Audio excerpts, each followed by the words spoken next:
বঙ্গবন্ধু শেখ মুজিবুর রহমানকে সপরিবারে হত্যা মামলার মৃত্যুদণ্ডপ্রাপ্ত ৬ আসামিসহ প্রায় ২৬ জন ফাঁসির আলোচিত জল্লাদ শাহজাহান ভূঁইয়া মারা গেছেন। জল্লাদ শাহজাহানের বোন ফিরোজা বেগম মৃত্যুর বিষয়টি নিশ্চিত করেছেন।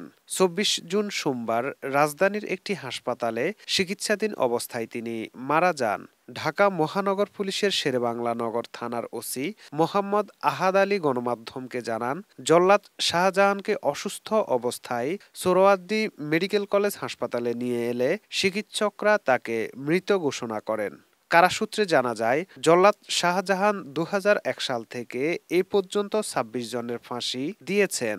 এর মধ্যে ৬ জন বঙ্গবন্ধু হত্যা মামলায় মৃত্যুদণ্ডপ্রাপ্ত আসামি, ৪ জন যুদ্ধাপরাধী, জঙ্গি নেতা বাংলাবাই সহ ২ জন জিএমবি সদস্য এবং আরও ১৪ জন অন্যান্য আলোচিত মামলার আসামির ফাঁসি কার্যকর করেছেন তিনি।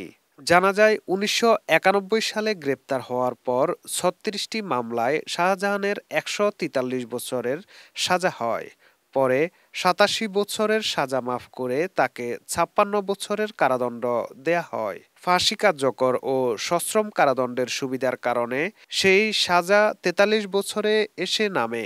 দুটি মামলায় ৫,০০০ টাকা করে ১০,০০০ টাকা জরিমানা অনাদায়ে ৬ মাস করে অতিরিক্ত ১ বছর জেল খেটে ৩২ বছর পর ২০২৩ সালের ১৮ জুন মুক্ত আকাশে শ্বাস ফেলার সুযোগ পান জল্লাদ শাহজাহান।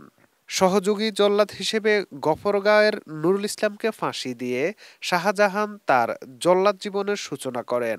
এরপর কারাগারে কারও মৃত্যুদণ্ড কার্যকরের সময় আসলেই ডাক পড়ে তার। টানা ৮ বছর এই কাজ করার পর কারা কর্তৃপক্ষ তাকে প্রধান জল্লাদের স্বীকৃতি দেন। ১৯৫০ সালের ২৬শে মার্চ নরসিংদী জেলার পলাশ উপজেলার ইচাখালী গ্রামে জন্মগ্রহণ করেন জল্লাদ শাহজাহান। তিনি স্থানীয় ভূঁইয়া উচ্চ মাধ্যমিক পরীক্ষা শেষ করে স্থানীয় রাজনীতিতে জড়িয়ে পড়েন।